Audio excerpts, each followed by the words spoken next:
So hello husband, welcome back to channel. So कैसे हैं आप लोग। इस वीडियो में हम ये डिस्कस करने वाले हैं जैसे कि आपका नाइपर J2025 एग्ज़ाम कंप्लीट हो चुका है। आपकी अप्रॉक्स कितनी रैंक आ रही है आपको आइडिया लग चुका होगा टोटल मेमोरी बेस्ड क्वेश्चंस के थ्रू। इस वीडियो हम देखने वाले हैं किस नाइपर में कौन सी सीट अवेलेबिलिटी है and total number of seats का एक अप्रॉक्स आइडिया प्रीवियस डेटा के अकॉर्डिंग एंड आपकी जितनी अप्रॉक्स रैंक आ रही है उसके अकॉर्डिंग आपको कौन सा नाइपर मिल सकता है और कौन सी ब्रांच मिल सकती है। मैंने उसकी प्रॉपर रिसर्च करके वीडियो बनाया है। वीडियो स्टार्ट करते हैं। जैसा कि नाइपर ने ऑफिशियली इस बार सीट नंबर्स कितने हैं वो रिवील नहीं करे, सिर्फ ये बताया कि सीट अवेलेबिलिटी किस नाइपर इंस्टीट्यूट में कौन सी होगी कि नहीं। तो पहले हम उसका एक बेसिक आइडिया ले लेते हैं। जैसे कि यहाँ सबसे पहले मेड कैम के बारे में दिया गया एमएस, जो कि अहमदाबाद में अवेलेबल है, गुवाहाटी में, हाजीपुर में अवेलेबल नहीं है, हैदराबाद, कोलकाता, रायबरेली, मोहाली में अवेलेबल। इसके अकॉर्डिंग हम आइडिया लगा सकते हैं कौन सी सीट्स कहाँ पे अवेलेबल है, पर टोटल कितनी सीट्स हैं ये हमें आइडिया लगेगा, जिसको आपको मैं बाद में एक बेसिक आइडिया देने वाला हूँ जो मैंने टेबल क्रिएट करी है एज़ पर द प्रीवियस जो भी डेटा अवेलेबल था उसके अकॉर्डिंग।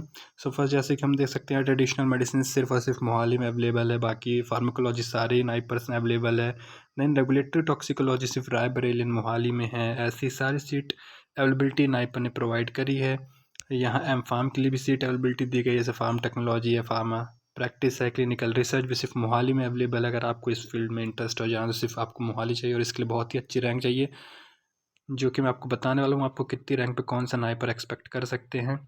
एंड यहाँ बायोटेक्नोलॉजी भी सारे नाइपर्स अवेलेबल हैं। देन रेस्ट मेडिकल टेक्नोलॉजी जो यहाँ मास्टर ऑफ टेक्नोलॉजी एमटेक के अंदर कोर्स है वो हम देख सकते हैं सिर्फ एक में अवेलेबल, पर इसके साथ इन्होंने कंडीशंस भी लगाई हैं जिसमें कि हमें शायद जो कि स्टाइपेंड या स्कॉलरशिप मिलती है वो अवेलेबल नहीं रहेगी, क्योंकि यहाँ लिखा है no financial assistance will provided. And then rest यहाँ पे एमबीए के लिए दिया गया है, जो कि 2 जगह सिर्फ होता है, इसमें भी आपको कोई भी स्कॉलरशिप या स्टाइपेंड नहीं मिलता। तो चलिए हम आगे देखते हैं अब कितनी सीट्स का है अवेलेबल, जो कि मैंने प्रीवियस डेटा के अकॉर्डिंग अब टेबल बनाई है तो उसको देखते हैं। इसमें सबसे पहले हम मिड कैम देखने वाले हैं। जैसे कि इसकी सीट अवेलेबिलिटी यहाँ पे अप्रॉक्सली अहमदाबाद में 20 है, गुवाहाटी में 25 है, हैदराबाद में 20, कोलकाता में 18, Raebareli and S Nagar. Total 122 seats हैं। एंड यहाँ पे कुछ ये एग्जैक्ट नंबर्स रिवील नहीं किए जाते, इसलिए यहाँ पे कुछ वैल्यूज़ आपको एग्जैक्ट नहीं मिलने वाली। तो जैसे कि वो आपको क्लियर होगा जब आपकी काउंसलिंग और रैंक बनेगी, उस हिसाब से आपको बताया जाएगा आप किस में अप्लाई कर सकते हैं, और rank wise and category wise भी उनके जो रिजर्वेशंस होते हैं उसके अकॉर्डिंग होगा। जैसे कि यहाँ ट्रेडिशनल मेडिसिन में गुवाहाटी में लिखा है 20 सीट्स पर, ये अवेलेबल नहीं है एज पर द लेटेस्ट जो ब्रॉकेट नाइपर प्रोवाइड कर रहा है। सिर्फ एस नगर में ही 5 सीट अब बची, टोटल 5 सीट ही रहेंगी। ये प्रीवियसली कराया जाता था लेकिन अब अवेलेबल नहीं है। एंड्रस जैसे कि फार्मास्यूटिकल एनालिसिस देख सकते हैं 108 टोटल सीट्स हैं, उसका डिस्ट्रीब्यूशन कैसा है। टॉक्सिकोलॉजी एंड फार्माकोलॉजी में अपने पास 140 सीट्स हैं, जिसमें सबसे ज़्यादा मोहाली में एस नगर में ही है। देन फार्मास्यूटिक्स की भी ऐसी 142 सीट्स हैं, जिसमें आपको एस नगर में 21 मिलेगी, रायबरेली में 18 मिलेगी, अहमदाबाद में 20 एंड गुवाहाटी में 22 सीट्स अवेलेबल है। एंड देन फार्माको इन्फॉर्मेटिक्स भी कोलकाता एंड एस नगर में कराया जाता है। इसके बहुत अच्छे फ्यूचर स्कोप ऑफ प्लेसमेंट्स अच्छे हैं एस नगर में, मोहाली में। एंड दस यहाँ रेगुलेटरी अफेयर्स है, फार्मेसी प्रैक्टिस है, ऐसी सारा सीट डिवीज़न जो कि एक अप्रॉक्स डेटा मुझे प्रीवियस ईयर को कंबाइन करके मैंने प्रिपेयर करा है उसके अकॉर्डिंग डेटा है। एंड दिस मेडिकल डिवाइस है, एमबीए की भी जो सीट्स हैं वो भी आप देख सकते हैं। टोटल यहाँ पे सीट्स जो कि नाइपर की बताई जाती है प्रीवियस डेटा जितना भी है उसको गैदर करके 1030 सीट्स हैं यहाँ पे। ये था एक सीट मैट्रिक्स का डेटा, इसके अकॉर्डिंग आप आइडिया लगा सकते हैं। नेक्स्ट मैं आपको एक टेबल प्रोवाइड करने वाला हूँ जिसमें आप अपनी अप्रॉक्स रैंक जो कि आपने कैलकुलेट करोगे, बहुत से क्वेश्चन जो कि अवेलेबल हैं, कुछ मैंने भी एक पार्ट डाला है सिर्फ अभी तक, और डालूंगा मैं। उसके अकॉर्डिंग आप अपने रैंक एवरेज आइडिया लगा सकते हैं कितनी आ रही है, उस हिसाब से आपको कौन सा नाइपर मिल सकता है। चलिए उसको देखते हैं हम लोग।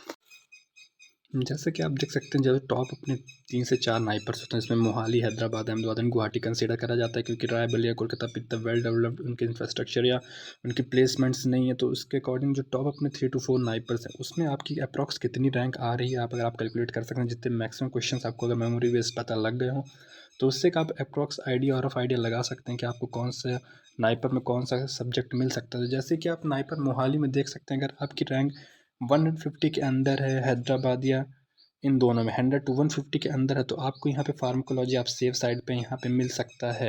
एंड ये कैटेगरी जनरल के अकॉर्डिंग प्रिपेयर करी है मैंने, जिस रफ आइडिया आप ले सकते हैं। देन फार्मास्यूटिक्स के लिए आपको 120 to 300 अप्रॉक्स, ऐसे आप सारा सीट अवेलेबिलिटी और सीट मैट्रिक्स जो आपको पता लगा उसके अकॉर्डिंग अब अपनी देख सकते हैं कितनी रैंक बन रही है और आपको कौन सा नाइपर में कौन सा सब्जेक्ट मिल सकता है। तो ये उसका पूरा एक टेबल है।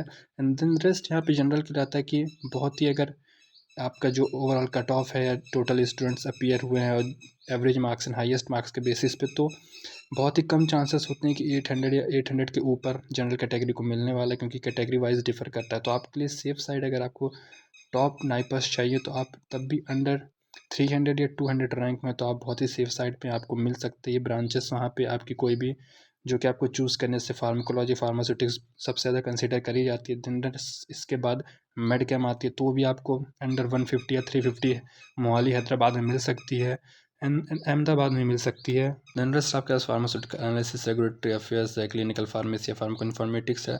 सो इसके अकॉर्डिंग आप एक बेसिक आइडिया ले सकते हैं कि अगर आपकी रैंक जनरल कैटेगरी में अंडर 200 या अंडर 150 आ रही तो आप बहुत ही सेफ साइड पे हैं। एंड रेस्ट अगर कैटेगरी वाइज है तो उसके लिए मैं एक सेपरेट शॉर्ट वीडियो बना दूंगा कि आपको कितनी रैंक कैटेगरी वाइज चाहिए, और आप अपना कमेंट कर सकते हैं अप्रॉक्स कितनी रैंक आई, तो आपको आइडिया दे सकता हूँ कि आपको कौन सा नाइपर में कौन सी ब्रांच मिल सकती है, आप सेफ साइड पे हैं। तो रेस्ट ये था आज की वीडियो के लिए। इसमें आप ओवरऑल आइडिया लगा सकते हैं कौन सी सीट अवेलेबिलिटी किस स्नाइपर में है, आपको कौन सा कोर्स स्पेशलाइजेशन चूज़ करना है वो आपको क्लियर रखना है काउंसलिंग के टाइम पे।